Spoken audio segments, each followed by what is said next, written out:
Pemilihan kepala daerah melalui DPR muncul sebagai ancaman besar bagi cita-cita reformasi yang sudah diperjuangkan dengan susah payah. Rasanya seperti kedaulatan rakyat kita mulai direnggut perlahan-lahan. Bayangkan, semua usaha untuk memperjuangkan demokrasi jadi tak berarti jika keputusan diambil oleh segelintir orang saja. Generasi muda kini merasa kecewa dan khawatir dengan pernyataan Prabowo, yang bisa bikin partisipasi politik rakyat jadi semakin terpinggirkan. Mereka menganggap pentingnya pemilihan langsung untuk memastikan suara rakyat didengar. Ini bukan sekedar tentang pengambilan keputusan, tapi tentang masa depan kita. Lalu, ada alasan biaya mahal dalam pemilu yang diangkat sebagai justifikasi untuk diadakannya pemilihan oleh DPR. Namun, sebenarnya kita perlu menyoroti perbaikan sistem pemilu, bukan menyalahkan biaya. Ini seperti pemufakatan jahat yang dirancang oleh elit untuk menjaga kekuasaan mereka. Sayangnya, partisipasi masyarakat dalam pemilu terus menurun akibat rasa ketidakpercayaan terhadap sistem yang ada. Banyak yang merasa pemilu tidak lagi mencerminkan pilihan publik, melainkan hanya menguntungkan kalangan elit. Jadi, di mana suara kita yang sebenarnya? Namun, ada harapan. Anak muda kini berperan aktif dalam menyuarakan aspirasi mereka lewat gerakan sosial. Mereka semakin peduli terhadap isu-isu penting seperti kebijakan pajak dan pemilu. Ini menunjukkan bahwa kita, generasi muda, bisa jadi agen perubahan yang kuat. Bukan hanya itu, ada kebutuhan mendesak untuk reformasi dalam institusi kepolisian. Penegakan hukum yang adil dan independen sangat penting agar masyarakat bisa kembali percaya kepada pemerintah. Kita semua ingin merasa aman dan dihargai, bukan? Penting juga untuk menyegarkan pimpinan di kepolisian agar bisa membawa perubahan positif. Kinerja yang baik dari polisi akan berpengaruh besar terhadap kepercayaan masyarakat. Jika kita bisa percaya kepada mereka, hubungan kita bisa jauh lebih baik. Lalu, kepolisian seharusnya berada di bawah kementerian untuk meningkatkan pengawasan dan akuntabilitas. Ini sangat penting agar mereka tidak menyalahgunakan kekuasaan saat menjalankan tugas. Kita butuh polisi yang melindungi, bukan yang mengintimidasi. Partisipasi publik dalam kepolisian juga sangat dibutuhkan agar polisi bisa berfungsi sebagai pengayom masyarakat.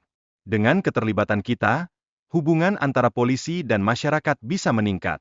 Kita bisa sama-sama berkontribusi untuk menciptakan lingkungan yang lebih baik. Namun, ketegangan antara masyarakat dan polisi sering muncul karena pengalaman buruk dan persepsi negatif yang terbentuk. Oleh karena itu, reformasi sistem kepolisian harus dilakukan untuk mengatasi semua masalah ini. Kita semua ingin hidup dalam harmoni, bukan? Pilkada yang dipilih oleh DPRD juga bisa bikin kepercayaan masyarakat terhadap politik jadi berkurang. Banyak yang beranggapan bahwa partisipasi langsung rakyat dalam pemilihan lebih baik dan lebih transparan.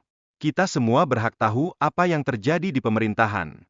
Satu lagi, politik uang dan kong-kali-kong antar partai jadi ancaman serius jika pemilihan tidak dilakukan secara langsung.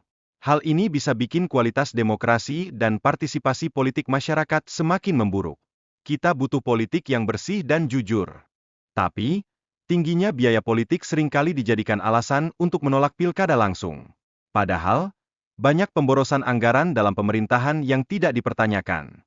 Ini menciptakan hipokrit dalam praktik politik saat ini. Kita harus jeli dan berani bersuara.